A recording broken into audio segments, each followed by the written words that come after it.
صحیح احادیث پر مشتمل 6 کتابوں کے نام آپ نے جان لیے، اور ان کا جاننا بھی بہت زیادہ ضروری تھا، اور اس سے بھی زیادہ ضروری یہ جاننا ہے کہ یہ احادیث کی کتابیں کتنی اقسام کی ہوتی ہیں۔ احادیث کی کتابوں کی اقسام یہ جاننا بہت زیادہ ضروری ہے، کیونکہ ابھی تک آپ نے ایک ہی قسم جانی ہے جس کو آپ کہتے ہیں کہ صحیح، اور صحاح ستہ آپ نے سیکھا ہے کہ احادیث صحیحہ کی 6 کتابیں۔ تو اس کے علاوہ اور کون سی، کیونکہ اصول حدیث سیکھنے کے سفر میں آپ کو بہت ساری ایسی اصطلاحات درپیش آئیں گی، جیسے کہ سنن آپ نے سنا، جامع آپ نے سنا، مستخرج آپ نے سنا، مستدرک آپ نے سنا، اور یہ چیزیں جب آپ اس وقت سبق کے دوران پڑھ رہے ہوں گے اور اگر آپ کو معلوم نہیں ہوں گی تو آپ کنفیوز ہو سکتے ہیں۔ پہلے سے ان اصطلاحات کو آپ جان لیں، اور آپ یہ سمجھ لیں کہ دنیا میں احادیث کی جتنی کتابیں لکھی گئی ہیں وہ بنیادی طور پہ 7 اقسام میں ڈسٹریبیوٹیڈ ہیں، 7 قسموں میں فال کرتی ہیں وہ۔ اور وہ کون کون سی ہیں؟ اس میں سب سے پہلے نمبر پہ تو وہ کتاب ہے جو کہ صحیح، جو میں نے آپ کو بتائی تھی۔ اور کون سی ہیں؟ تو پہلے ان تمام کو، ساتوں کو ہم آج کی اس سبق میں دیکھتے ہیں۔ یہ بہت زیادہ امپورٹنٹ سبق ہے، اور اس میں میں ان کتابوں کو بھی آپ کو دکھاؤں گا۔ اس سبق میں وہ آپ کو وہ کتابیں بھی دکھاؤں گا اور ان کی ٹیبل آف کانٹینٹ بھی دکھاؤں گا، تاکہ آپ کو یہ پتہ چلے کہ ہر کتاب کا اپنا الگ ایک اسلوب ہے، اپنا ایک پیٹرن ہے، اپنا ایک فلو ہے، اپنے حدیث کو لے کر آنے کی اپنی ایک مخصوص ترتیب ہے مصنف علیہ رحمہ کی۔ تو دیکھیے، سب سے پہلی جو قسم ہے حدیث کی کتاب کی قسم، وہ حدیث کی وہ کتاب ہے جس میں صرف احادیث صحیحہ،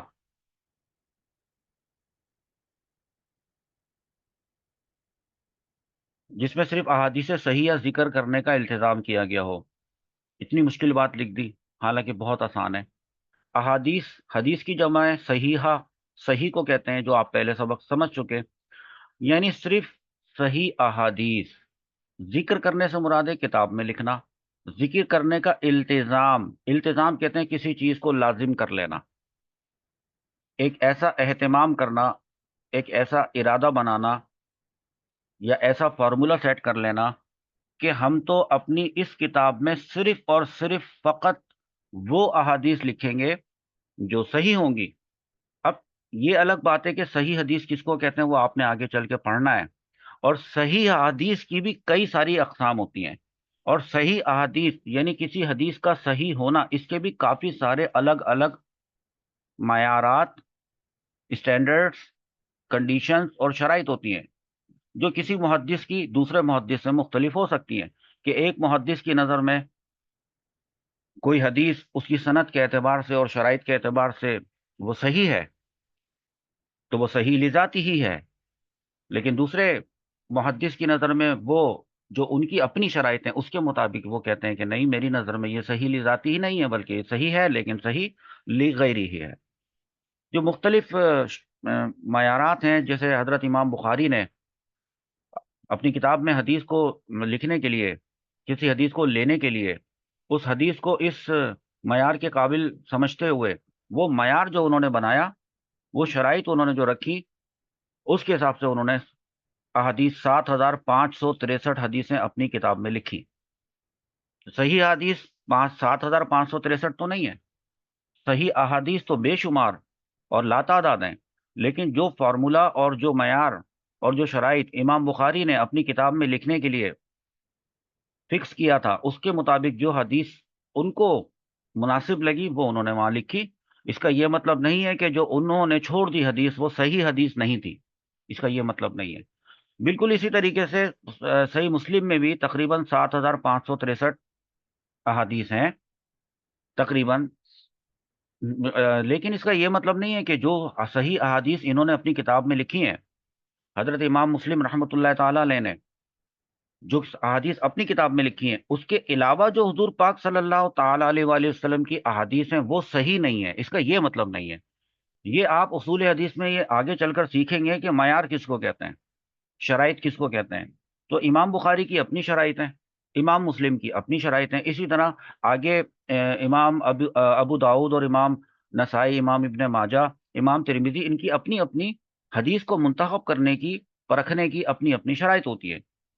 اور وہ آپ سیکھ لیں گے تھوڑا تھوڑا اس میں سے، تو آپ کو پتہ چل جائے گا کہ انہوں نے اپنی کتاب کا نام صحیح کیوں رکھا، اس کو صحیح کی کیٹیگری میں، یا بعد کے محدثین نے ان کو صحیح کے طور پہ کیوں قبول کر لیا۔ ایک بات یہ پتہ چل گیا کہ ایک کیٹیگری ہوتی ہے جو صحیح کہلاتی ہے، اس حدیث کی کتاب کو صحیح کہتے ہیں۔ دو مشہور کتابیں ایسی ہیں جن کو صحیح کہا جاتا ہے، بخاری اور مسلم، اور یہ دونوں کتابیں چونکہ صحیح ہیں، تو چونکہ یہ دو ہیں اور دو کے لیے تثنیہ کا صیغہ استعمال ہوتا ہے، تثنیہ سمجھتے ہیں نا آپ، تو صحیح کا تثنیہ کا صیغہ ہوگا صحیحین۔ تو کہیں آپ کو کتابوں میں لکھا ہوا ملے گا کہ یہ حدیث صحیحین میں ہے، تو اس کا مطلب ہوگا کہ یہ حدیث دو کتابوں میں ہے، اور وہ دو صحیح کتابیں ہیں۔ صحیحین مطلب دو صحیح کتابیں، اور وہ دو کتابیں بخاری اور مسلم ہیں، یہ مشہور ہے۔ حالانکہ باقی کی جو 6 کتابیں آپ نے پڑھی ہیں وہ بھی صحیح ہیں، یہ مشہور ہیں۔ تو ان دونوں میں جو سب سے افضل ترین کتاب ہے وہ صحیح بخاری ہے، اور جو دوسرے نمبر پر افضل ترین کتاب ہے وہ مسلم ہے۔ ہاں البتہ کچھ محدثین کے نزدیک نمبر 1 صحیح کتاب وہ مسلم شریف ہے، اور بخاری اس کے بعد ہے، اور زیادہ تر دونوں ہی کتابوں کو ایک ساتھ نام دیا جاتا ہے کہ دونوں برابر کے لیول کی کتابیں ہیں، کیونکہ بہت سخت اس کے اندر شرائط اور معیار کو لحاظ رکھ کر پھر کتاب میں حدیث کو لائے۔ حدیث صحیح بخاری اور صحیح مسلم جو صحیح کی کتاب ہوتی ہے، اس کا اسلوب وہ مصنف علیہ رحمہ خود ڈیسائیڈ کرتے ہیں کہ کیا اسلوب اس کا رکھیں گے، اس میں احادیث کو لکھنے کے لیے وہ کیا ترتیب رکھیں گے، پہلے کون سی احادیث لائیں گے، پھر کون سی حدیث لے کر آئیں گے، کتاب کو کس طرح سے لے کر چل کر کس طرح سے اختتام کریں گے، کون سی احادیث کو شروع میں لائیں گے، کون سی احادیث کو بعد میں لے کر آئیں گے، ٹھیک ہے۔ اسلوب، پیٹرن، فلو، یہ حضرت امام بخاری کا اپنا ہے، امام مسلم کا اپنا ہے۔ تو جب آپ یہ کتابوں اور ان کی فہرست دیکھیں گے، ٹیبل آف کانٹینٹ، تو اس سے آپ کو سمجھ میں آئے گا کہ صحیح حدیث سے صحیح بخاری اور صحیح مسلم کا کیا اسلوب ہے، اس کو الگ سے آپ نے سیکھنا پڑے گا۔ لیکن یہ سمجھ میں آ گیا کہ اس کا نام صحیح کیوں ہے۔ اچھا، دوسری کتابیں بھی تو صحیح ہیں، جیسے کہ سنن ابی داؤد، سنن نسائی، ابن ماجہ، یہ بھی تو صحیح ہیں، تو ان کے نام کے ساتھ صحیح کا ورڈ کیوں نہیں لگایا گیا؟ لگایا گیا ہے، لیکن بعض مرتبہ جب شہرت حاصل ہو جاتی ہے کسی کتاب کو کسی پرٹیکولر ٹائٹل کے ساتھ، تو اس کے پیچھے کوئی وجہ ہوتی ہے، اور اس کی کتاب کی ایک کوالٹی ایسی ہوتی ہے کہ وہ کوالٹی سبقت لے جاتی ہے مشہور ہونے میں اور شہرت ہونے میں۔ جیسے کہ اگلی کوالٹی آپ کے سامنے ہے، اور وہ لکھا ہوا ہے سنن، یہ بھی صحیح حدیث پر مشتمل کتاب ہوتی ہے، اس کا نام لیکن سنن، یعنی کہ اس کے نام کے ساتھ سنن لکھا ہوا ہوتا ہے۔ کیوں لکھا ہوتا ہے سنن اس کے نام کے ساتھ؟ یہ ایکسٹرا کوالٹی ہے، اس لیے کیونکہ اس حدیث کی کتاب جو کہ سنن ٹائپ کی کتاب ہوتی ہے، حدیث کی وہ کتاب ہے جس میں ابواب فقہ کی ترتیب پر فقط احادیث احکام جمع کی گئی ہوں، جیسے سنن ابی داؤد اور سنن نسائی۔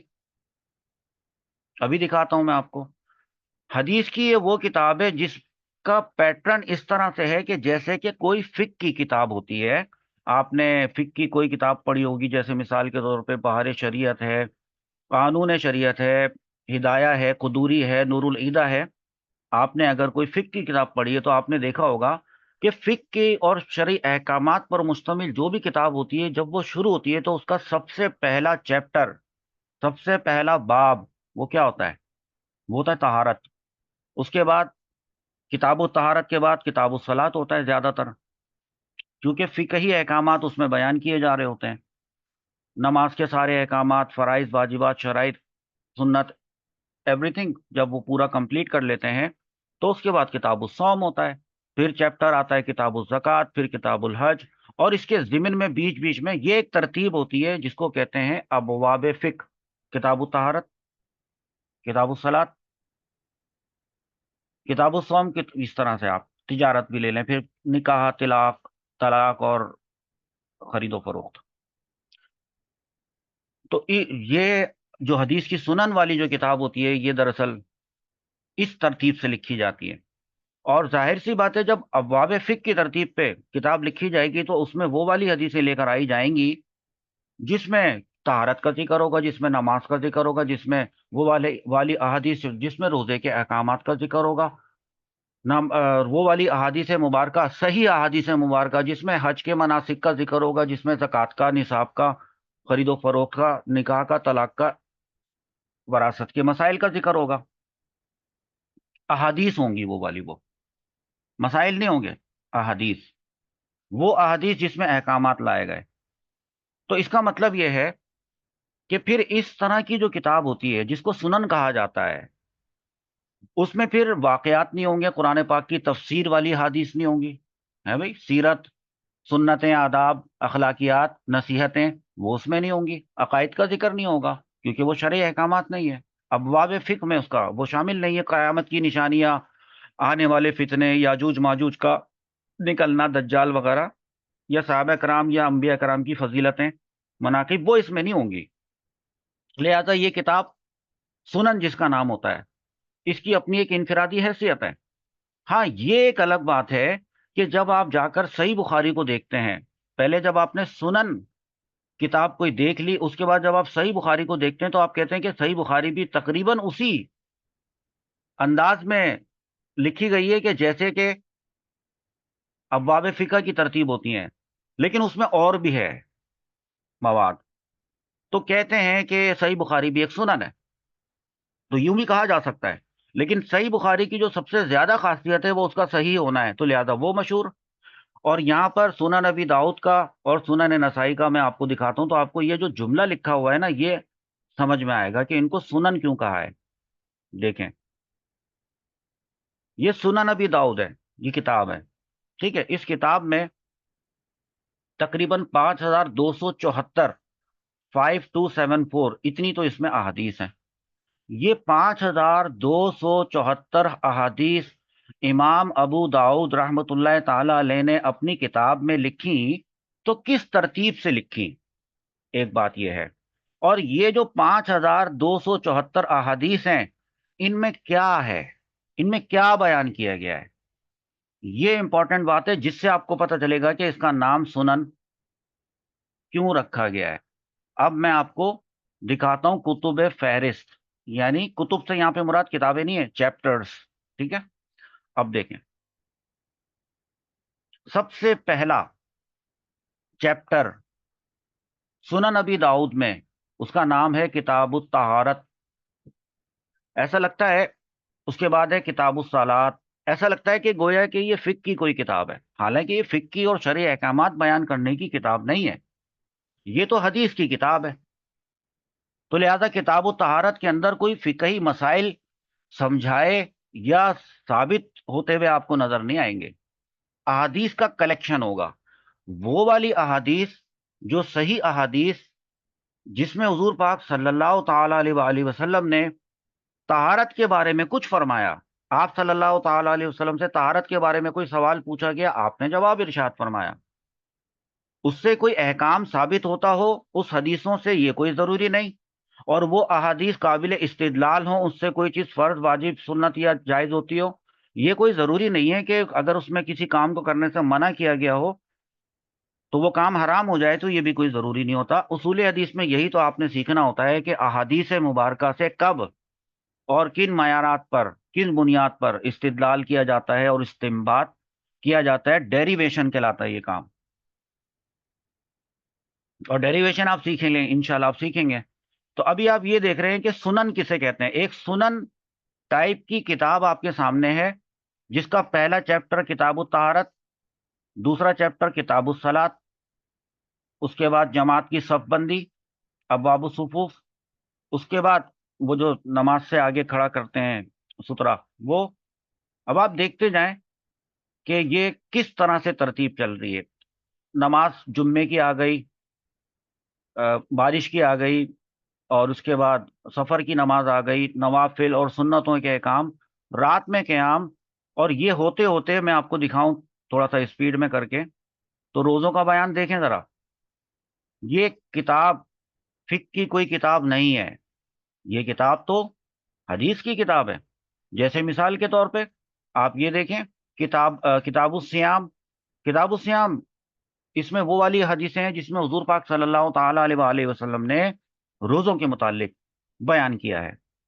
اب وہ حدیث قولی بھی ہو سکتی ہے، وہ حدیث فعلی بھی ہو سکتی ہے، اور وہ حدیث تقریری بھی ہو سکتی ہے.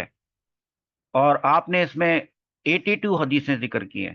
اچھا، یہ بات بھی ہے کہ ضروری نہیں ہے کہ حضور پاک صلی اللہ علیہ وآلہ وسلم نے جب روزے کے معاملے پر کوئی گفتگو فرمائی ہو، یا قولی ہو یا فعلی ہو یا تقریری ہو، تو اس کا مطلب یہ نہیں ہے کہ وہ ابھی تک کی صرف 82 حدیثیں ہوں. یہ امام ابو داؤد کے معیار پہ پوری اترنے والی وہ احادیث ہیں جو 82 ہیں. ٹھیک ہے. اس کے بعد انہوں نے اپنی کتاب میں کتاب الجہاد لیا ہے، اور اس میں انہوں نے 182 حدیثیں اپنی کتاب میں لکھی ہیں.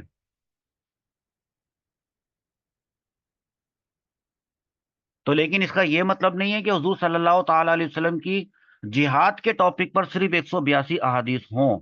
ٹھیک ہے. چلیں، ایک اور کتاب ہے، میں آپ کو دکھاتا ہوں. اس کا نام بھی سنن ہے. اس کا نام ہے سنن ابن ماجہ. مصنف علیہ رحمہ کا نام ہے ابن ماجہ. اور ان تمام مصنفین کے بارے میں ہم اسی سیریز میں، انہی اسباق میں آپ کو تعارف بھی ان کا دیں گے، ان کی زندگی کے بارے میں حصول برکت کے لیے. اور ان کا حق بھی ہے کہ ان کی کتابیں پڑھی جائیں تو ان کا پہلے ذکر کیا جائے، اور وہ ہم کریں گے انشاءاللہ تعالی، اچھی طرح سے کریں گے. تو ان کی یہ جو کتاب ہے، یہ بھی سنن اس کے نام کے ساتھ لکھا ہوا ہے. اس میں 4341 4341 احادیث ہیں. کس طرح سے ان کی ترتیب ہے؟ تو اب آپ اس کو لفظ سنن سمجھنے میں آپ کو آسانی ہوگی. دیکھیے، یہ کتاب السنت سے سٹارٹ ہوئی، یا سنت کی پہلے کتاب شروع کر، کیونکہ کتاب سنتوں سے بھرپور ہے. کتاب میں سنتیں ہی سنتیں بھری ہوئی ہیں. تو انہوں نے سنت کی اہمیت اور فضیلت ایک باب باندھا ہے. اور اس کے بعد پھر چونکہ اس کتاب میں جو احادیث مبارکہ ہیں وہ ساری کی ساری کسی نہ کسی صحابی سے، کسی صحابی سے، صحابیہ سے وہ منقول ہیں. تو پہلے ان کی اہمیت کو انہوں نے یہاں پہ ذکر کیا کہ صحابہ کرام سے آپ واقف ہو جائیں ان احادیث کو پڑھ کر. اور اس کے بعد پھر شروع ہو گیا ان کی اپنی کتاب کا جو وہ والا اسلوب تھا جو میں نے آپ کو بتایا ابواب فقہ کی ترتیب کے مطابق. تو سب سے پہلے کتاب الطہارت لے کر آئے، اس کے طریقے سنن اس کے لے کے آئے. پھر تیمم آ گیا. اس کے بعد آپ دیکھیں کتاب الصلاۃ، نماز آ گئی. کتاب الاذان آ گئی. آپ دیکھیں مساجد اور جماعت. بالکل اسی طریقے سے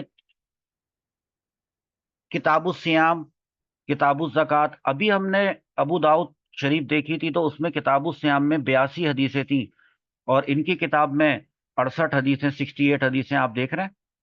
تو یہ فرق ہوتا ہے.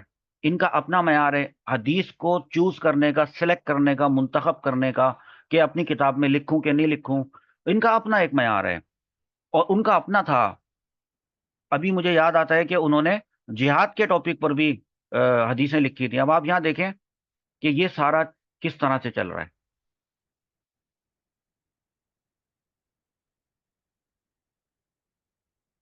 دیکھا آپ نے؟ میں ایک جگہ پہ رکتا ہوں اب. اس وقت کتاب ہمارے سامنے جو کھلی ہوئی ہے وہ کتاب ہے ابن ماجہ. اور اس سے پہلے ہم نے کون سی کتاب دیکھی تھی ابھی؟ ابو داؤد. ابو داؤد میں جو کتاب الجہاد تھا، یعنی جہاد کا جو چیپٹر تھا، اس میں 182 حدیثیں تھیں. جی، مجھے یاد ہے. اور اب جب ابن ماجہ کی کتاب میں کتاب الجہاد، چیپٹر آف جہاد پہ مشتمل جو احادیث ہیں، ان کی تعداد آپ دیکھیں اونلی 46. ان کا اپنا معیار ہے، ان کا اپنا سلیکشن کرائیٹیریا ہے. انڈرسٹینڈ؟ چلیں، یہ میں نے آپ کو بتایا سنن. اب آپ یہ پڑھیں تو آپ کو سمجھ میں آئے گا. سنن حدیث کی وہ کتاب ہوتی ہے جس میں ابواب فقہ کی ترتیب، سیکوینس پر فقط اونلی احادیث احکام، وہ والی احادیث جس میں احکام ابھی تو دکھایا آپ کو جمع کی گئی ہوں، بس اس کو سنن. ایسی 2 کتابیں ہیں. اچھا، اور بھی کتابیں ایسی. تیسرے نمبر پر آتی ہے جامع. اچھا یہ جو نمبرنگ ہے نا، یہ کوئی ترتیب بار نمبرنگ نہیں ہے، بس یہ الگ الگ سمجھیں آپ. ایک ہوتی ہے صحیح، ایک ہوتی ہے سنن، ایک کتاب کی قسم ہوتی ہے جامع. یہ بہت امپورٹنٹ کتاب ہے. مطلب جس قسم کی یہ کتاب ہے، یہ قسم بہت زیادہ امپورٹنٹ ہے. پتہ ہے کیوں؟ کیونکہ اس میں حدیثیں تو ہوں گی کم سنن میں. وجہ کیوں ہے کہ اس میں تو فقط احکام والی حدیث ہے زیادہ تر، مطلب. لیکن جو جامع ہے اس میں پتہ کیا ہے؟ اس میں نہ صرف یہ اس چیز کا لیکن لحاظ نہیں رکھا جاتا جامع کے اندر. یہ لحاظ نہیں رکھا جاتا جامع کے اندر. بس ابواب فقہ کی کوئی ترتیب اس میں نہیں ہوتی. ہو سکتی تو ہے، لیکن اس کو بیس بنا کر کتاب نہیں لکھی جاتی. کتاب میں یہ دیکھا جاتا ہے جامع کتاب لکھتے وقت جو لکھی گئی ہیں جامع کتاب، جیسے کہ جامع ترمذی شریف، وہ پتہ ہے کیسے لکھی گئی ہیں؟ اس میں یہ لحاظ نہیں رکھا جاتا. اس میں یہ لحاظ رکھا جاتا ہے کہ 8 ٹاپکس ہیں. کتنے؟ 8. وہ ٹاپکس کور ہو گئے کہ نہیں ہو گئے. ان ٹاپکس پر 8 سبجیکٹس ہیں، ان سبجیکٹ سے متعلق احادیث لے کر وہ آنا چاہتے ہیں. ہاں بے شک اس کے اندر احکام بھی ہوتے ہیں، لیکن اس میں احکام ایک پارٹ ہوتا ہے، جسٹ ایک پارٹ ہوتا ہے. اور اس کے کیا پارٹس ہوتے ہیں وہ بھی دیکھیں آپ. پہلے اس لائن کو پڑھ لیں. حدیث کی یہ وہ کتاب ہے جامع جس کو کہتے ہیں جس میں 8 عنوانات کے تحت حدیث لائی جائیں. وہ 8 عنوانات کون ہیں؟ ایک تو یہی ہو گیا احکام، ایک تو یہی ہو گیا نا، ایک ٹاپک تو یہی ہو گیا، ایک عنوان یہی ہو گیا، یعنی احکام والی حدیث ہو گئی. تو اب وہ 8 باقی کے ساتھ کون سے ہوئے وہ دیکھیں. وہ 8 عنوانات یہ ہیں. سیر. سیر کا مطلب ہے سیرت. سیرت آپ کو پتہ ہے، سیرت سے متعلق احادیث بھی اس میں ہوں گی. حالانکہ سیرت کی جو احادیث ہوتی ہیں اس میں کوئی شرعی احکامات یا فقہی مسائل تو نہیں ذکر کیے گئے ہوتے. تو جامع کا مقصد بھی یہ نہیں ہوتا. جامع کتاب لکھنے کا مقصد بھی یہ نہیں ہوتا، بلکہ جامع کتاب is a collection of most as much as possible احادیث. یہ لحاظ نہ ہو کہ اس میں احکام ہوں، ضروری ہوں ضرور، لیکن ساتھ میں یہ بھی چیز کا لحاظ رکھا جائے کہ اس میں سیرت ہو، اس میں آداب ہوں، اس میں سنتیں ہوں اور اخلاقیات ہوں. سمجھ میں آ رہی ہے بات؟ پھر حضور پاک صلی اللہ تعالی علیہ وسلم نے بعض مرتبہ قرآن پاک کی تفسیر بیان کی ہے، اور صراحتاً تفسیر بیان کی ہے کہ فلانا آیت اس لیے نازل ہوئی تھی، فلانا آیت میں اللہ رب العزت نے کا یہ کلام ہے تو اس کا یہ مطلب ہے. تفسیر والی جتنی بھی احادیث ہیں، جتنی وہ والی جتنی ان مصنف علیہ رحمہ نے مناسب سمجھی اپنی کتاب میں لکھنا. ورنہ تو ایک ایسی کتاب لکھ دیتے جس کی 1000 جلدیں بنتی، کوئی بھی نہیں پڑھ سکتا. لوگوں نے بڑی کوششیں کی ہیں اتنی بڑی بڑی جلدوں پر مشتمل کتابیں لکھنے کے، لوگ پریشان ہو گئے. پھر چھوٹی کروائی کتاب، پھر اور چھوٹی کروائی. یہ آپ آگے چل کے پڑھیں گے. تو تفسیر کی جو تفسیر پر مشتمل احادیث، عقائد پر مشتمل احادیث جامع کے اندر ہوتی ہیں. جامع میں سیرت ہوتی ہے والی احادیث ہوتی ہیں. جامع کتاب میں آداب، اخلاقیات، سنتوں سے بھرپور احادیث ہوتی ہیں. جامع کتاب میں تفسیر والی احادیث بھی ہوتے ہیں. جامع کتاب میں عقائد بھی ہوتے ہیں، حالانکہ وہ وہاں پر ضروری نہیں تھے سنن میں، لیکن یہاں تو ضروری ہیں. اسی طرح فتن. فتن کا مطلب ہوتا ہے فتنے. جو فتنے آج کے دور میں ہم دیکھ رہے ہیں، اس سے پہلے والے دور میں ہم دیکھ رہے ہیں، پچھلے دور میں ہم کتابوں میں پڑھ لیتے ہیں کہ حضور پاک صلی اللہ تعالی علیہ وآلہ وسلم نے فرمایا تھا کہ میرے بعد 30 لوگ ہوں گے جو کہ دجال کی طرح سے ہوں گے، یعنی کذاب ہوں گے، اور وہ نبوت کا دعویٰ کریں گے، ایک بھی ان میں سے نبی نہیں ہوگا. اور اس میں سے 5-6 تو آ بھی چکے، انہوں نے دعوے کر بھی دیے. اور بعد میں کچھ اور بھی فتنے ہیں، جیسے کہ آج کے دور کے فتنے، ڈاکٹر انجینئر والے فتنے اور ماہر نفسیات والے فتنے. مطلب اس طرح کے فتنے کہ اپنی ڈومین سے باہر نکلنے والے فتنے، اپنی حدود سے باہر نکل کے بات کرنے والے فتنے. تو فتنے، اس کے بعد آئے گا دجال، اس کے بعد یاجوج ماجوج. یہ ساری چیزیں جامع کتاب کے اندر موجود ہوتی ہیں. ہاں تو اس میں احکام بھی ہوتے ہیں، جیسے یہ احکام ہے تو اس میں یہاں پر بھی احکام ہے، اس میں بھی ہوتے ہیں. ساتھ میں اس میں اشرات. اشرات پتہ ہے کیا ہے؟ یہ شرط کی جمع ہے. یہ وہ والی شرط نہیں ہے جس کو آپ شرط سمجھ رہے ہیں. یہاں پہ شرط سے مراد ہے نشانی. جی. اشراط کا مطلب ہے نشانیاں. کون سی نشانیاں؟ قیامت کی نشانیاں. یا حضور پاک صلی اللہ تعالی علیہ وسلم نے فرمایا ہے کہ ایک ایسا شخص ہوگا اور وہ علاقہ نجد میں جائے گا اور اس کو دیکھ کے لوگ اس طرح عبادت کریں گے تو اس کی نشانی بتائی کہ اس کی شلوار ایسی ہوگی، اس کا پائچہ ایسا ہوگا، وہ گنجا ہوگا. صحیح ہے نا؟ مونچھیں اس نے بندر کی طرح سے صاف کی بھی ہوں گی، بندر کی طرح سے شکل بنائی بھی ہوگی، اور داڑھی اس کی اتنی لمبی ہوگی کہ وہ اس کی ناف سے بھی نیچے اس کی تک پہنچ رہی ہوگی. تو اس طرح کی جو نشانیاں ہیں اور قیامت کی جو نشانیاں ہیں، اس پر مشتمل جو احادیث ہیں وہ آپ کو ملیں گی جامع میں، جامع کتاب میں. وہ آپ کو سنن میں نہیں ملیں گی، وہ آپ کو جامع کتاب میں ملیں گی، اشرات والی. پھر مناقب. مناقب منقبت کی جمع ہے. منقبت کا کیا مطلب ہوتا ہے؟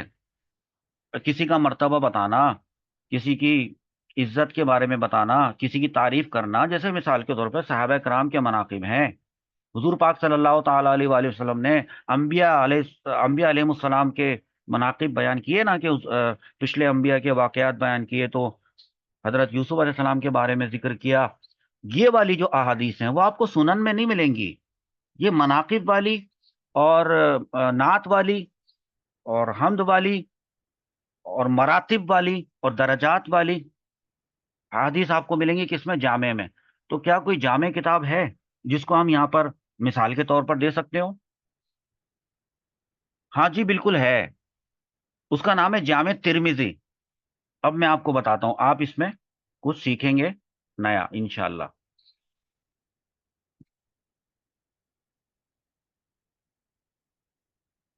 یہ جناب علی آپ کے پاس آ گئی جامع ترمذی. میں ابھی اس کی فہرست آپ کو ٹیبل آف کانٹینٹ دکھاتا ہوں. لیکن سب سے پہلے آپ یہ سوچ رہے ہوں گے کہ میں تو کہہ رہا ہوں جامع ترمذی اور یہاں تو لکھا ہے سنن ترمذی. اچھا، کسی نے اگر کتاب خرید کے رکھی ہوئی ہے فزیکلی، وہاں لکھا ہوا ہے جامع، اس کے اوپر ٹائٹل جو چھپا ہوا ہے وہ لکھا ہوا ہے جامع ترمذی. اور ایک دوسری کتاب ہے اس پہ لکھا ہے سنن ترمذی. دراصل یہ کیا بات ہے اس کو آپ سمجھ لیں، کنفیوز ہونے کی ضرورت نہیں ہے. دیکھیے ابواب فقہ پہ دوبارہ سے یہاں پہ آتے ہیں.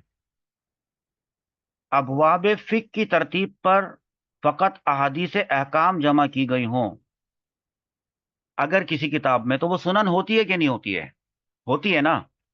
لیکن اگر اس میں فقط کا لفظ ہٹا دیں اور احکام کے علاوہ والی احادیث بھی اس میں شامل کی گئی ہوں، بلکہ خاص طور پہ 8 عنوانات کا بھی لحاظ رکھا گیا ہو. اب بتائیں آپ، یعنی ساری زیادہ، یعنی فقط احادیث احکام والی بات نہیں ہو، احادیث احکام شامل کر لیں، یہ والی حدیثیں شامل کر لیں، ساتھ میں 8 عنوانات بھی شامل کر لیں. اب بتائیں کہ وہ کتاب کیا ہوگی؟ سنن کے جامع. سوچیں، ایسی کتاب جس میں یہ 8 کے 8 عنوانات ہوں اور ان کی ترتیب جو ہے وہ ترتیب کس لحاظ سے کی گئی ہو؟ ابواب فقہ کی ترتیب سے نہیں. یہ ایک ایسی کتاب ہو جو ان دونوں ڈیفینیشنز پر پوری اترتی ہو. جو دونوں ڈیفینیشن پر پوری اترتی ہوگی تو آپ بتائیں اس کو آپ جامع کہیں گے یا آپ اس کو سنن کہیں گے؟ محدثین کا اپنا ایک طریقہ ہوتا ہے. دراصل پتہ ہے کیا، جیسے میں آپ کو بتاتا ہوں، اس کو آپ جامع بھی کہہ سکتے ہیں، ترمذی کو آپ جامع ترمذی بھی کہہ سکتے ہیں اور کہا جاتا ہے. اور اسی ترمذی شریف کو آپ سنن ترمذی بھی کہہ سکتے ہیں اور کہا جاتا ہے. دونوں نام اس کے لیے کہا جاتا ہے. اچھا ویسے میں آپ کو ایک بات بتاؤں، ایک نیا لفظ آپ سیکھیں، سنن اربع. اربع 4 کو کہتے ہیں. 4 کتابیں ایسی ہیں جن کو سنن کے معیار پہ رکھا گیا ہے، ان کی ترتیب ہے. اور وہ 4 کتابیں پتہ ہے کون سی ہیں؟ ان میں دراصل یہ جو صحیح بخاری اور صحیح مسلم ہے ان میں یہ شامل ہے، یہ جامع ترمذی. تو اس لیے وہ ان 4 کتابوں میں جامع ترمذی کا شامل ہونا، تو اس وجہ سے کہتے ہیں کہ یہ سنن ہے. سنن بھی ہو گئی، جامع بھی ہو گئی. ٹھیک ہے. ہاں، رہی بات یہ کہ ہم چیک بھی تو کر لیں کہ یہ والے عنوانات تو جامع ترمذی میں ہوں گے، تبھی تو ہم کہہ رہے ہیں کہ یہ جامع کتاب ہے.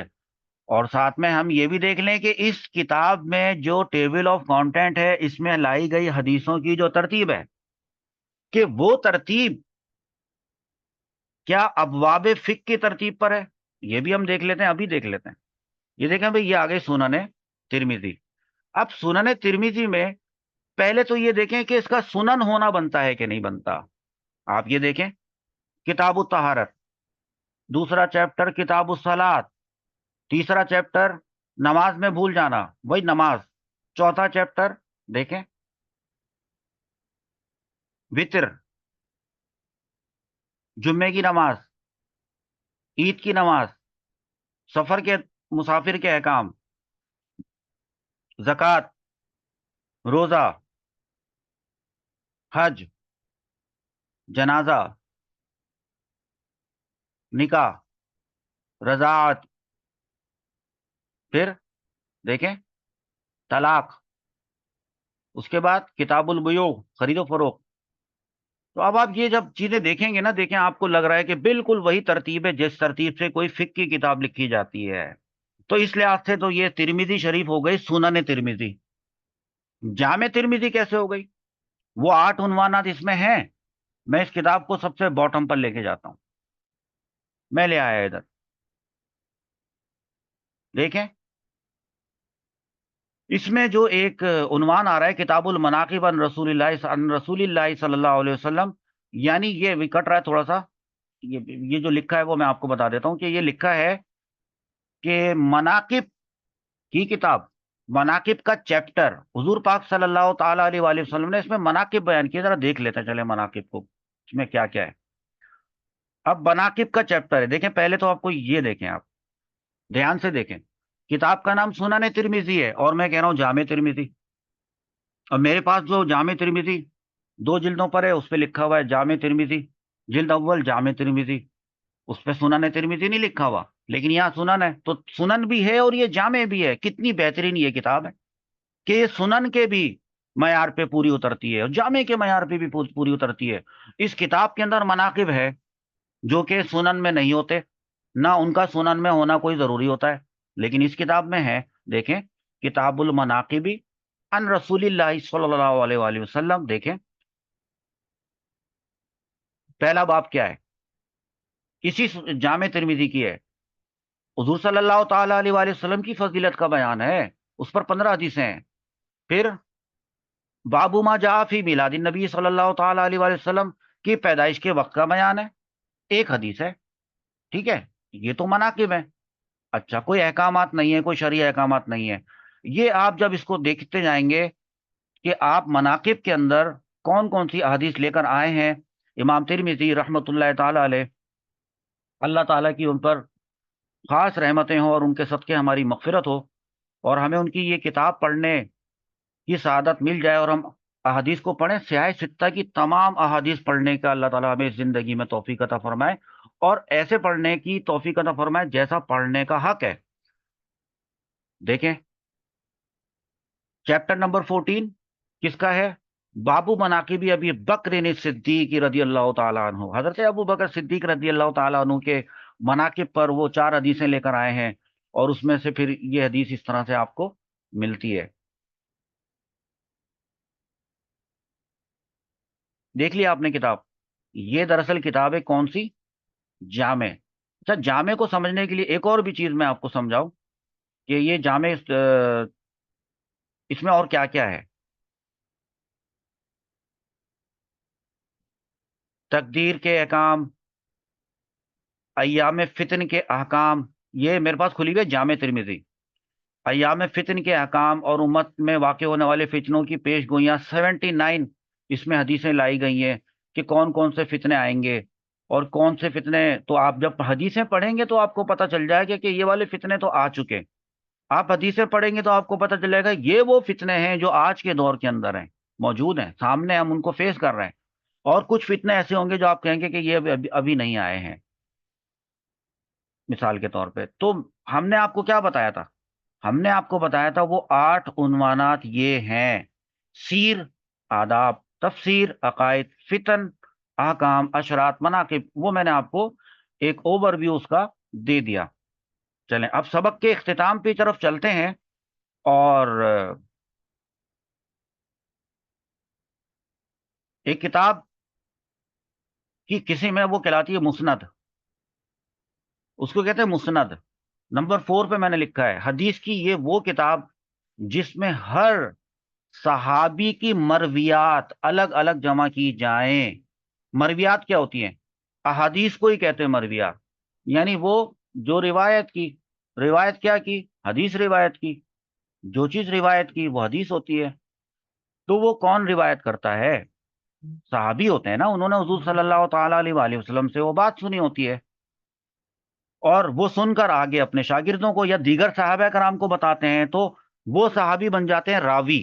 تو راوی جو بات بیان کرتا ہے اس کو کہتے ہیں مروی، مرویات اس کی جمع۔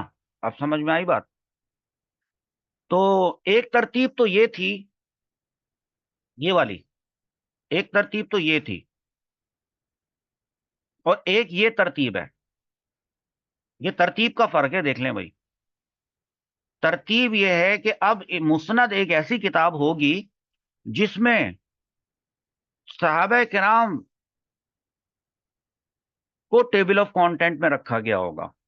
سب سے پہلے جو سب سے بڑے صحابی ہیں حضرت ابو بکر صدیق رضی اللہ تعالیٰ عنہ کو رکھا، انہوں نے کتنی احادیث اور کون کون سی احادیث بیان کی۔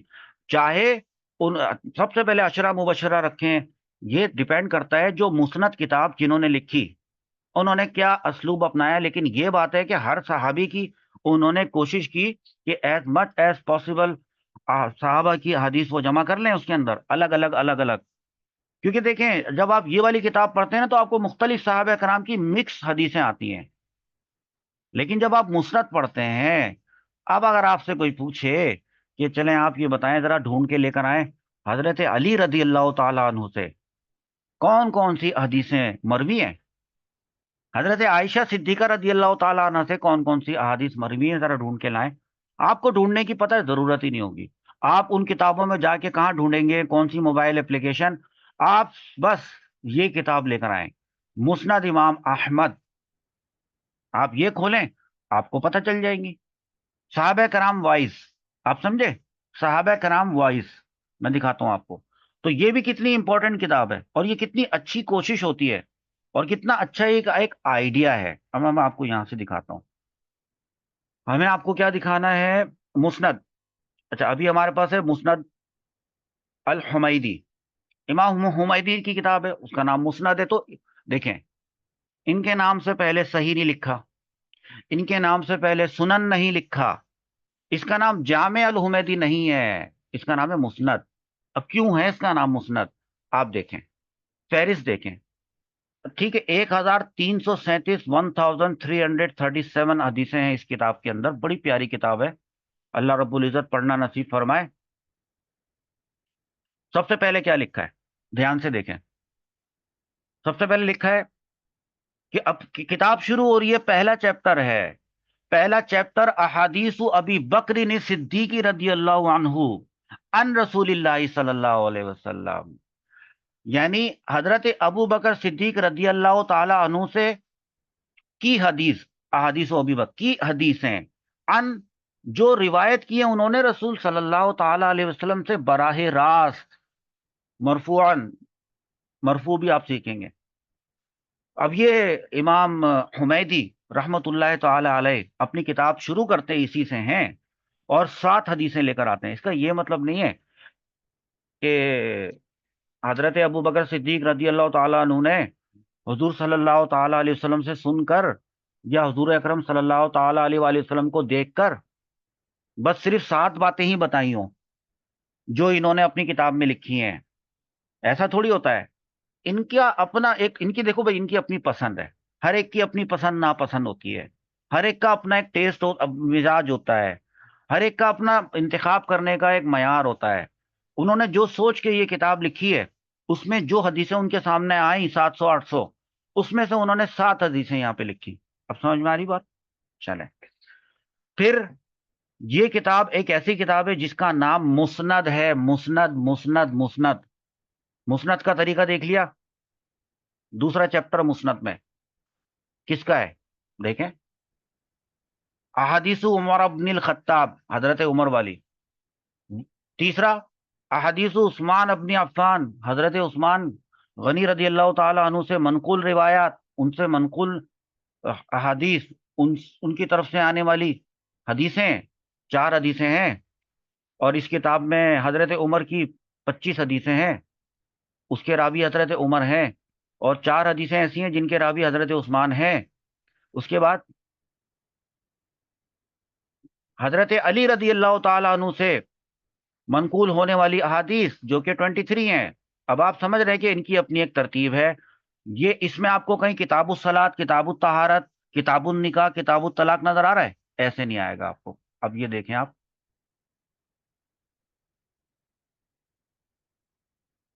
ایسے دیکھ لیں، حضرت زبیر بن عوام، حضرت سعد بن ابی وقاص، حضرت سعید بن زید، حضرت ابو عبیدہ بن جراح، احادیث ابی عبیدہ بن الجراح رضی اللہ عنہ، یہ میرے بہت فیوریٹ صحابی ہیں۔ احادیث عبداللہ ابن مسعود رضی اللہ تعالیٰ عنہ، احادیث ابی ذر الغفاری یہ رضی اللہ عنہ۔ یہ کتاب لے لیں آپ وہاں سے، موبائل اپلیکیشن اس کی منگوا لیں مجھ سے۔ تو پتہ ہے آپ کیا کام کریں، آپ نام لکھیں،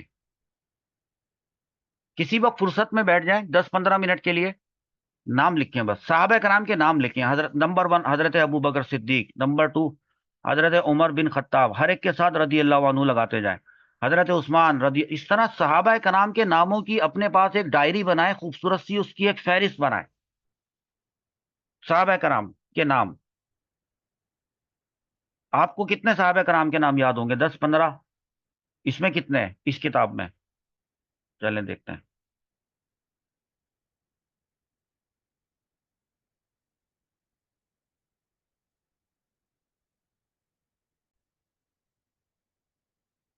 اس میں ہے 186، صحیح ہے۔ آخری نام تو حضرت جابر بن عبداللہ کا ہے، وہ کٹ گیا ہے، تو سیکنڈ لاسٹ والا آپ دیکھ لیں، حضرت انس بن مالک رضی اللہ تعالیٰ عنہ، ٹھیک ہے۔ تو اب آپ یہ دیکھیں، اچھا اس کے بعد اس سے اوپر جو ہے وہ حضرت ابو ہریرہ رضی اللہ تعالیٰ عنہ، کتنی کثیر احادیث ہیں، ان میں سے انہوں نے صرف 91 لے کر آئے ہیں جو انہوں نے ان کے کسی معیار پہ پوری اترتی ہوں۔ یہ آپ کتابوں کو سمجھیں گے کہ احادیث کی کتابیں اتنی اتنی قسم کی ہوتی ہیں۔ اچھا، پھر ایک کتاب تھی، بس کتاب اب سبق ختم ہونے والا ہے، ایک کتاب ہے معجم۔ معجم وہ کتاب ہوتی ہے جس میں اسماء شیوخ کی ترتیب سے احادیث لائے جائیں، صحیح ہے، محدثین اور شیوخ اور بزرگان دین اور اولیاء کرام۔ آپ کوئی، اب یہ میرے پاس اس وقت کوئی ایسی کتاب موجود نہیں، لیکن آپ دیکھیں گے نا، آپ یہ کتاب کھول کے اس کا ٹائٹل دیکھیں گے تو آپ کو پتہ چلے گا کہ اس کی ترتیب کیسی ہے۔ سنن کی ترتیب نہیں ہوگی، مسند والی اس کی ترتیب نہیں ہوگی، اس کی اپنی ایک ترتیب ہے، اور وہ معجم ہے، انڈرسٹینڈ۔ پھر مستخرج دیکھیں، مستخرج وہ کتاب ہوتی ہے، یہ بہت امپورٹنٹ، اس کو سمجھنا بہت زیادہ ضروری ہے۔ وہ کتاب ہوتی ہے جس میں حدیث کی کسی دوسری کتاب کی احادیث، حدیث کی کسی دوسری کتاب سے مراد یہ جو آپ نے 6 کتابوں کے نام جانے تھے، وہ والی کتابیں ہیں، صحیح بخاری، صحیح مسلم، جامع ترمذی، سنن ابن ماجہ، سنن نسائی اور سنن ابی داؤد۔ ان کتابوں میں جو حدیثیں لکھی ہوئی ہیں وہ کسی نہ کسی سند سے ہوں گی، اس میں سندیں ہوں گی، یقیناً ہوں گی، لیکن صرف اسی سند سے تو وہ حدیثیں وہاں پر نہیں ہیں۔ ایک حدیث ہے جو کہ حضور اکرم صلی اللہ تعالی علیہ وسلم نے فرمایا، اس وقت 40 صحابہ کرام موجود تھے، کتنے؟ 40۔ انہوں نے وہ سنی، اور اس کے بعد وہ جو واپس اپنے گھر آئے تو انہوں نے اپنے بیٹے کو بتایا، اپنے گھر والوں کو بتایا، وہ حدیث تو 40 لوگوں نے 40 جگہ جا کر وہ بات بتائی، یا ان کی کلاس تھی، یا ان کے تلامذہ تھے، یعنی اسٹوڈنٹس تھے، انہوں نے ان کو بتائی۔ تو یہ دیکھیں کہ اب یہ 40 چینلز بن گئے، تو اس طریقے سے انہوں نے ان کو بتایا، انہوں نے ان کو بتایا، سند بنتی چلی گئی، تو 40 سندیں بن گئی، الگ الگ الگ الگ۔ اس 40 سندیں، ایک حدیث 40 سندوں سے آئی ہوئی ہے، ٹھیک ہے۔ امام بخاری نے اس میں سے ایک سند کے مطابق حدیث لکھ لی، صحیح ہے، امام بخاری نے لکھ لی، وہی حدیث امام مسلم نے بھی لکھی، اور سند وہی تھی، تو اس کا مطلب ہے کہ وہ حدیث مزید 39 الگ الگ سندوں سے الگ الگ چینل سے موجود ہیں. لیکن امام بخاری نے جب اپنی کتاب میں لکھی تو اس میں سے کسی ایک سند کو زیادہ پسند کرتے ہوئے، زیادہ آتھینٹک مانتے ہوئے، اپنی شرائط پر پورا اترتے ہوئے جانا اس سند کو تو لکھ لی. اب مستخرج کتاب لکھنے کی کیا ضرورت پیش آ گئی؟ مستخرج ایک ایسی کتاب ہوتی ہے جس میں انہی حدیثوں کو ہی لکھا جاتا ہے جو امام بخاری نے اپنی کتابیں میں لکھی ہیں، جو امام مسلم نے اپنی کتاب میں لکھی ہیں. تو وہی حدیثیں تو امام مسلم دنیا کو پیش کر چکے ہیں، اور وہ حدیثیں تو وہ ہے جو کہ امام بخاری دنیا کو پیش کر چکے ہیں. تو پھر مستخرج والی کتاب لکھنے والے یہ کتاب لکھ کر وہی حدیثیں لکھ رہے ہیں، تو اس سے فائدہ کیا ہوگا؟ اس سے کیا فائدہ ہوگا؟ کیونکہ وہ حدیثیں تو عوام کو پتہ چل چکی ہیں کہ آپ نے ایسا فرمایا، صلی اللہ تعالی علیہ وسلم، آپ نے ایسا کیا، فلانا صحابی نے ایسا فرمایا ہے. وہ تو دنیا تک پہنچ گئی بات. اب آپ دوبارہ سے ایک ایسی کتاب لکھ رہے ہیں جس میں وہی حدیثیں لکھ رہے ہیں، سیم وہی حدیثیں آپ لکھ رہے ہیں، لیکن فرق ہے، بہت بڑا فرق ہے. اور اس فرق کی وجہ سے بہت بڑا فائدہ ہے. کیا؟ سنیں، مستخرج وہ کتاب جس میں حدیث کی کسی دوسری کتاب کی حدیث لکھی جائیں. پہلے اتنی بات سن لیں. مستخرج وہ کتاب جس میں حدیث کی کسی دوسری کتاب کی حدیث لکھی جائیں. کس لیے لکھی جائیں؟ کس لیے؟ ان کے اس بات کے لیے، ان کے سپورٹ کے لیے، ان کے ثبوت کے لیے. ویسے تو کسی کو کوئی اعتراض نہیں ہے کہ امام ترمذی نے اپنی کتاب میں ایک حدیث لکھی ہے تو اس کے صحیح ہونے پر کسی کو کوئی اعتراض نہیں ہے. امام نسائی نے اپنی کتاب میں حدیث لکھی ہے، اس کے صحیح ہونے پر کسی کو کوئی آبجیکشن نہیں ہے. تو پھر مستخرج والے جو کتاب لکھنے والے ہیں وہ سنن نسائی سے لیتے ہیں، یا امام مسلم سے لیتے ہیں، یا امام بخاری سے وہ کتاب کی حدیث لیتے ہیں. دراصل اس سے فائدہ کیا ہوتا ہے کہ وہ سند دوسری بیان کرتے ہیں. سمجھ آ رہی ہے بات؟ وہ سند میں راویوں کے نام وہ ہوتے ہیں دوسرے، وہ بھی بالکل پرفیکٹ ہوتے ہیں، کنیکٹڈ ہوتے ہیں، اور وہ معیار کو پورا اترتے ہوئے ہوتے ہیں. فائدہ کیا ہوا؟ فائدہ کیا ہوا؟ فائدہ یہ ہوا کہ امام بخاری کی کتاب میں لکھی ہوئی حدیث کو مزید سپورٹ مل گئی، مزید وہ اوتھینٹسٹی اس کو مل گئی، مزید اس کو مضبوطی مل گئی. اس کو کہتے ہیں اثبات. اس سے امام بخاری کو فائدہ ہوا. امام بخاری کو پتہ چلا ہوگا یہ کتاب لکھی گئی ہے، مستخرج ہے، حضرت ابو نعیم رحمۃ اللہ تعالی نے لکھی ہے، اور انہوں نے میری والی صحیح بخاری کی ہی تمام حدیثوں کو کاپی کیا ہے، لیکن سند کاپی نہیں کی ہے، بلکہ میری حدیث لی اور اس کی سند تلاش کی، کوئی اور سند تلاش کی، تو دوسری جو سند ان کو ملی وہ انہوں نے لکھی. تو اس طریقے سے انہوں نے سپورٹ ہی تو کیا، تو ان کو اس کی خوشی ہوئی حضرت امام بخاری کو. حضرت امام مسلم کو پتا چلا کہ ایک شخصیت ہیں ابو نعیم رحمۃ اللہ تعالی علیہ، انہوں نے یہ کیا ہے کہ میری جو مسلم شریف کتاب ہے اس میں جتنی بھی حدیث ہیں انہوں نے اپنی کتاب میں لکھی ہیں، دوبارہ سے لکھی ہیں، لیکن سندیں دوسری لے کر آئے. اب آپ سمجھ گئے؟ اب آپ پڑھیں کیا لکھا ہے یہ. وہ کتاب جس میں حدیث کی کسی دوسری کتاب کی احادیث کے اس بات کے لیے دیگر اسانید سے وہی حدیث جمع کی جائیں، دیگر اسانید سے کی جائیں، لیکن وہی تو کی جائیں، لیکن دیگر دوسری سندوں سے. انڈرسٹینڈ؟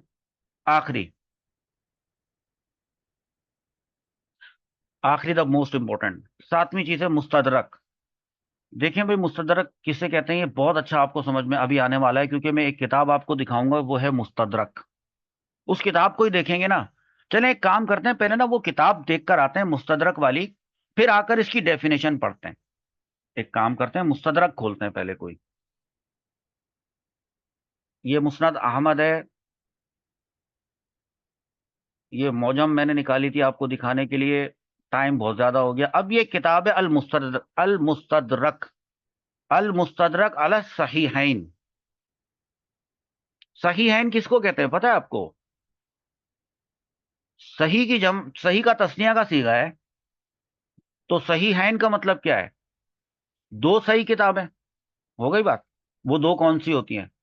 6 ہیں ویسے تو صحیح کتابیں، لیکن جب صحیحین کہا جاتا ہے تو 2 کتابیں مراد ہوتی ہے، صحیح بخاری اور صحیح مسلم. تو المستدرک کس پر؟ یعنی کون سی 2 کتابوں سے انہوں نے حدیثیں لی ہیں؟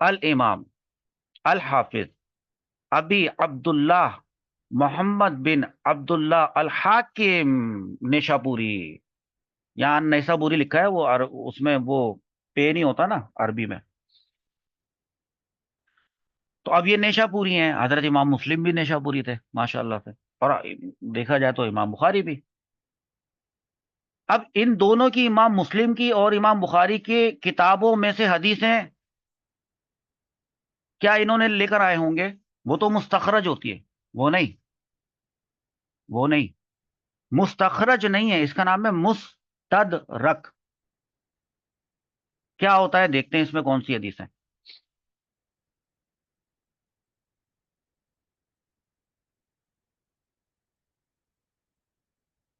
میں دکھاتا ہوں آپ.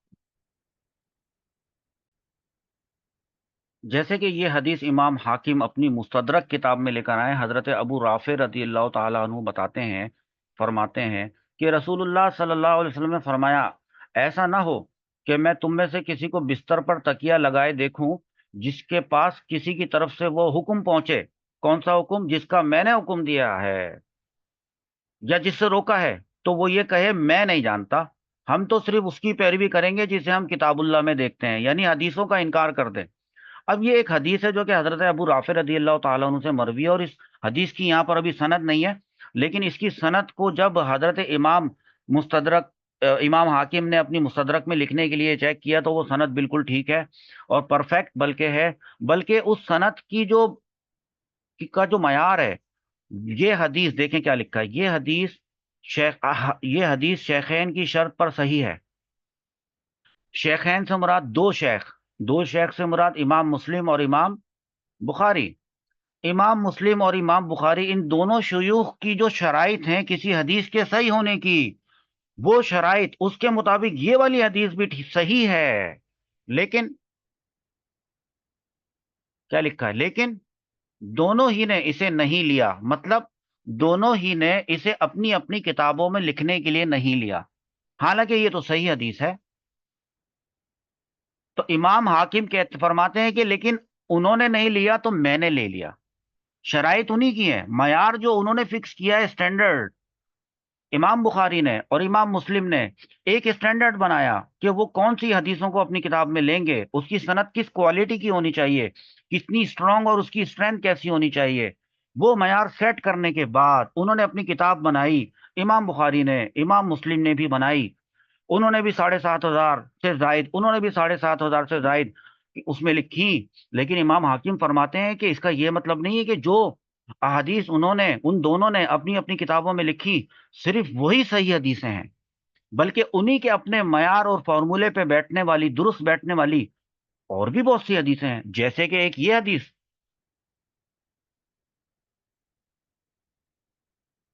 اور اس حدیث کے اینڈ میں وہ لکھتے ہیں کہ یہ ان دونوں کی شرط پر صحیح ہے، لیکن ان دونوں نے ہی اسے اپنی کتاب میں نہیں لکھا تو میں نے لکھ دیا ہے، اس لیے یہ کتاب بنائی ہے مستدرک. ابھی سمجھ میں آئی بات؟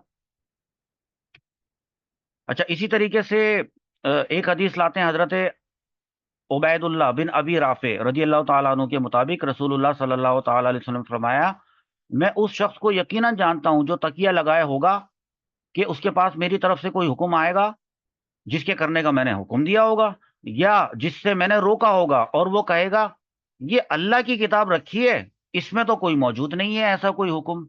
یہ بھی صحیح حدیث ہے، ٹھیک ہے. اور اسی طریقے سے، اچھا، اس کے بارے میں امام حاکم یہ فرماتے ہیں کہ یہ جو حدیث ہے یہ بھی دراصل صحیح حدیث ہے، اور امام بخاری نے اور امام مسلم نے اس کو صحیح قرار دیا ہے، لیکن اپنی کتاب میں نہیں لکھا ہے. تو عوام تک پہنچانے کے لیے یہ حدیثیں ضروری ہیں. اس کو کہتے ہیں مستدرک. ایک اور مثال لیں، جیسے کہ امام حاکم کی یہ حدیث جو انہوں نے اپنی مستدرک میں لکھی ہے، حدیث نمبر 315 ہے، حضرت انس بن مالک رضی اللہ تعالیٰ عنہ کی حدیث ہے. حضرت انس رضی اللہ عنہ بتاتے ہیں کہ رسول اللہ صلی اللہ علیہ وسلم نے فرمایا، دو حرص والے شخص ایسے ہوتے ہیں جو سیر نہیں ہوا کرتے. علم کی حرص والا بھی سیر نہیں ہوتا، اور دنیا کا لالچ کرنے والا بھی سیر نہیں ہوا کرتا. سمجھ میں تو آ گیا ہوگا نا آپ کو؟ حضرت انس بن مالک رضی اللہ تعالیٰ عنہ نے حضور صلی اللہ تعالیٰ علیہ وآلہ وسلم سے سن کر یہ بات بتائی ہے کہ دو لالچی ایسے ہوتے ہیں، یہ میں ایک اچھا لالچی ہوتا ہے اور اس میں ایک برا لالچی ہوتا ہے۔ نہیں، ایک وہ لالچی ہوتا ہے جو علم کی ہرس رکھتا ہے کہ اس کو زیادہ سے زیادہ علم حاصل ہو، اور اس کو اس کی ہرس کی وجہ سے، یعنی اس کی طلب کی وجہ سے اس کو زیادہ سے زیادہ علم حاصل ہوتا رہتا ہے، ہوتا رہتا ہے، ہوتا رہتا ہے، لیکن وہ کم سمجھتا ہے اپنے علم کو ہمیشہ، اور وہ کہتا ہے کہ اور چاہیے مجھے، اور چاہیے۔ تو یہ تو ایک پازیٹیو میننگ ہے۔ اور آپ صلی اللہ تعالیٰ علیہ وآلہ وسلم نے حضرت انس بن مالک رضی اللہ تعالیٰ عنہ کو یہ بات بھی بتائی کہ دنیا کا لالچ کرنے والا، دنیا کا لالچی، دنیا طلب کرتا رہتا ہے، وہ کبھی بھی سیر نہیں ہوا کرتا۔ اب یہ جو حدیث ہے نا بھائی، یہ حدیث ہے بالکل ٹھیک، صحیح، اس کی سند بھی صحیح، اور امام حاکم اپنی کتاب مستدرک میں یہ حدیث لکھنے کے بعد، ہر حدیث لکھنے کے بعد لکھتے ہیں وہ یہ والی بات، جو بھی ان کی اپنی رائے ہوتی ہے، جو ان کا کمنٹ ہوتا ہے۔ اب ان کی کمنٹری یہ ہے کہ یہ حدیث شیخین کی شرط پر صحیح ہے، یہ حضرت انس بن مالک رضی اللہ تعالیٰ عنہ والی حدیث، یہ شیخین یعنی دو شیخ، یعنی حضرت امام بخاری اور حضرت امام مسلم رحمت اللہ علیہ اجمعین، ان کی شرط، جو وہ شرط انہوں نے بنائی ہے نا کہ ایسی حدیث صحیح ہوگی اور ایسی حدیث صحیح نہیں ہوگی، صحیح حدیث کے اندر یہ چیزیں ہونی چاہیے، وہ سب کچھ اس میں موجود ہے، ان کی جو شرائط ہیں اس پر یہ حوالی حدیث صحیح ہے، لیکن لیکن کیا، دیکھیں کیا لکھا ہے، لیکن اسے دونوں ہی نے نہیں لیا، نہ امام بخاری نے اپنی کتاب صحیح بخاری میں لکھا، اور نہ امام مسلم نے اس کو اپنی کتاب صحیح مسلم میں لکھا۔ حالانکہ مجھے، یعنی حضرت امام حاکم رحمت اللہ تعالی علیہ فرماتے ہیں کہ مجھے اس میں خامی کوئی نہیں دکھائی دی، مجھے اس میں خامی دکھائی نہیں دی، خامی سے مراد اس کی سند وہ متصل ہے، اس میں کوئی علت نہیں ہے، اس میں کوئی شذوذ نہیں ہے، آگے چل کے آپ یہ ساری چیزیں، یعنی سٹینڈرڈز آپ پڑھیں گے تو وہ کہتے ہیں کہ مجھے نہیں اس میں محسوس ہوئی، اور مجھے تو یہ جو انہوں نے شرائط بیان کیے ہیں کہ امام مسلم نے اپنے اسٹوڈنٹس کو جو سکھایا کہ دیکھو یہ شرائط دیکھنا، اس طرح سے چیک کرنا، پھر اس حدیث کو صحیح ماننا، تو وہ تو اس میں بھی موجود ہے، لیکن انہوں نے اپنی کتاب میں نہیں لکھا۔ اب کیا وہ اتنی بڑی کتاب لکھ دیتے جس میں کہ 7,500 کے بجائے 7,50,000 حدیثیں شامل ہوتی، کو وہ کون پڑھتا؟ بہرحال یہ آپ سمجھ گئے، انفیکٹ آپ یہ سمجھ گئے، ایک یہ بھی حدیث ہے، اس کے اس اگلی والی حدیث کے بارے میں لکھتے ہیں کہ یہ حدیث شیخین کی شرط پر صحیح ہے، لیکن ان کی کتاب میں موجود نہیں ہے۔ اسی طریقے سے اگر اور بھی آپ اس کتاب کا مطالعہ کریں گے، آپ کو یہ کتاب بہت اچھی لگے گی، جس کے اندر آپ کو بار بار اس طرح کی باتیں لکھی ہوئی ملیں گی کہ جس میں وہ یہ بیان کرتے ہوں گے کہ یہ حدیث صحیح تو ہے، صحیح ہونے کے بعد باوجود انہوں نے اس کو اپنی کتاب میں بخاری یا مسلم میں نہیں لکھا ہے، جیسے کہ یہ والی کتاب ہے کہ یہ حدیث شیخین، یہ والی حدیث شیخین کے طریقے پر صحیح ہے، اس میں خامی نہیں، لیکن دونوں حضرات نے اسے نہیں لیا۔ حضرت برا بن عازب رضی اللہ تعالیٰ عنہ کی حدیث ہے، وہ فرماتے ہیں کہ ہر حدیث ایسی نہ تھی جسے ہم نے رسول اللہ صلی اللہ تعالی علیہ وآلہ وسلم سے سنا ہو، ہمیں ہمارے ساتھی اس وقت سنایا کرتے جب ہم اونٹوں کی حفاظت کر رہے ہوتے تھے، یعنی گویا کہ مطلب اونٹوں کی حفاظت کر رہے ہوتے تھے، آرام کر رہے ہوتے تھے یا کام کر رہے ہوتے تھے، حدیث بیان کی جا رہی ہوتی تھی، بار بار بیان کی جا رہی ہوتی تھی، یہ جس صنعت کے ساتھ اور جن چینلز کے ساتھ، جن ترک کے ساتھ یہ حدیث پہنچی ہے، اس کی اتنی اسٹرانگ اوتھینٹسٹی ہے کہ شیخین کے شیخین کے طریقے اصل میں ہیں بہت زیادہ سخت، بات یہ ہے، بڑا بڑا ان کا سخت کرائٹیریا ہے پرکھنے کا۔ تو وہ فرماتے ہیں امام حاکم کہ یہ حدیث شیخین کے طریقے پر صحیح ہے، صحت ہے اس میں، پرفیکشن ہے اس میں، اوتھینٹسٹی ہے اس میں خامی نہیں ہے، لیکن پھر بھی اس کے باوجود دونوں حضرات نے اسے نہیں لیا اپنی کتاب میں لکھنے کے لیے، لیکن میں نے لے لیا۔ اب آپ کو سمجھ میں آیا کہ مستدرک کس کو کہتے ہیں، کس قسم کی کتاب ہوگی مستدرک؟ دیکھیں میں نے کیا لکھا ہے، اب ذرا دھیان سے پڑھیں اس کو، وہ کتاب جس میں کسی حدیث کی کتاب پر ایسی حدیثوں کو زائد کیا جائے، زائد کا لفظ ذہن میں رکھیے گا، جو اس کتاب میں قابل ذکر ہونے کے باوجود، یعنی باوجود اس کے کہ یہ اس کتاب میں بھی لکھی ہوئی ہوتی، مذکور نہ ہو، لکھی ہوئی نہ ہو، صحیح بخاری میں لکھی ہوئی نہ ہو، صحیح بخاری کے معیار کی حدیث ہو لیکن لکھی ہوئی نہ ہو، ایک حدیث صحیح مسلم کے معیار کی حدیث ہو لیکن صحیح مسلم میں لکھی ہوئی نہ ہو، تو ان حدیث جو نہ لکھی ہوئی ہو ان والی حدیثوں کو جمع کر کے ایک کتاب بنائیں گے، تو اس کتاب کا نام، وہ کتاب کا جو کی کیٹیگری ہوگی وہ مستدرک ہوگی، مستدرک مستدرک۔ اور امام حاکم نے بھی لکھی ہے ایک کتاب، اس کا نام ہے مستدرک علی الصحیحین، جو ابھی میں نے آپ کو دکھائی، کہ ایک ایسی مستدرک کتاب جو کہ صحیح بخاری اور صحیح مسلم پر لکھی گئی۔ اللہ رب العزت سے دعا ہے کہ جو کچھ سیکھا ہے اس کو دوسروں کو سکھانے کی ضرور توفیق عطا فرمایا ہمیں۔ چلیں اب اگلا ٹاپک۔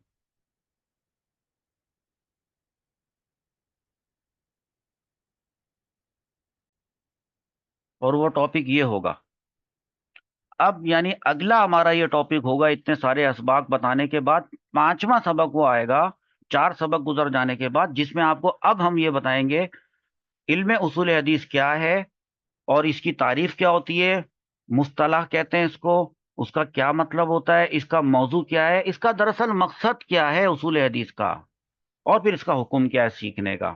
یہ ہونے والا ہے اب ہمارا اگلا سبق انشاءاللہ۔